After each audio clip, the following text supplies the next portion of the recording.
آپ کو معلوم ہے اللہ تعالیٰ نے 2 مرتبہ میٹنگ بلائی، 2 مرتبہ اللہ نے میٹنگ بلائی.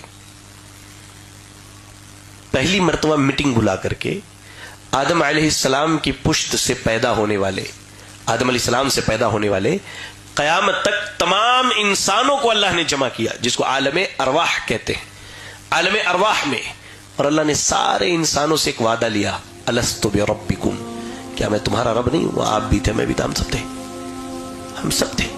اللہ نے کہا الست بربکم، کیا میں تمہارا رب نہیں ہوں؟ سب نے کہا بلا، اللہ تو ہمارا رب ہے، اللہ تو ہمارا رب ہے. یہ تو عام میٹنگ تھی.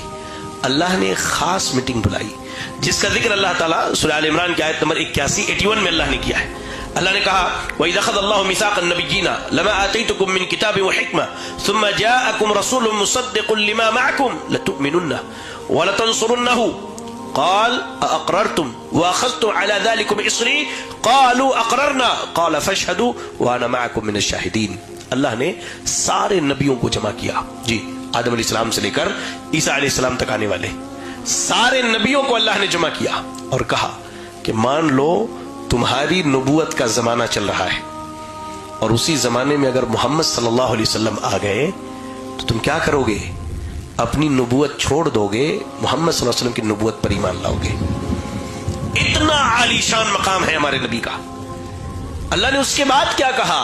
اللہ نے کہا کہ لَتُؤْمِنُنَّ بِهِ وَلَتَنصُرُنَّهُ، اللہ نے کہا وَلَتَنصُرُنَّهُ، اللہ نے کہا کہ تم ایمان لاؤ گے اور ان کی مدد کرو گے. یہ سارے نبیوں سے اللہ نے کہا.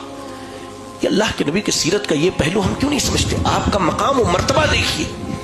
اللہ نبیوں سے کہہ رہا ہے کہ اگر محمد صلی اللہ علیہ وسلم تمہارے زمانے میں آ جائے، اب تمہاری نبوت باقی نہیں رہے گی، تمہارا کام یہ ہوگا کہ ان پر ایمان لائے اور ان کی مدد کریں.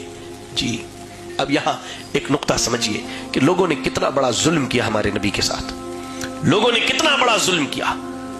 آج اگر کسی کو صحیح قرآن حدیث کی تعلیم دیجیے، اسے بتائیے، تو نبی کے اس مقام کو نہ سمجھنے کی وجہ سے وہ کیا کہتا ہے کہ بھائی آپ کی بات تو صحیح ہے، لیکن ہمارے امام صاحب کا قول تھوڑا سا اس سے الگ ہے، ہمارا مسلک کچھ اور کہتا ہے، ہمارا امام، ہمارا پیر، ہمارا بزرگ کچھ اور کہتا ہے. لوگوں، جس نبی کی موجودگی میں عیسیٰ کی علیہ الصلوۃ والسلام کی نبوت، موسیٰ علیہ السلام کی نبوت، ابراہیم علیہ السلام جیسے جلیل القدر نبی کی نبوت نہ چلے، اس نبی کے اقوال، اعمال، افعال کی موجودگی میں امت کی کسی فرد کا قول چلے گا؟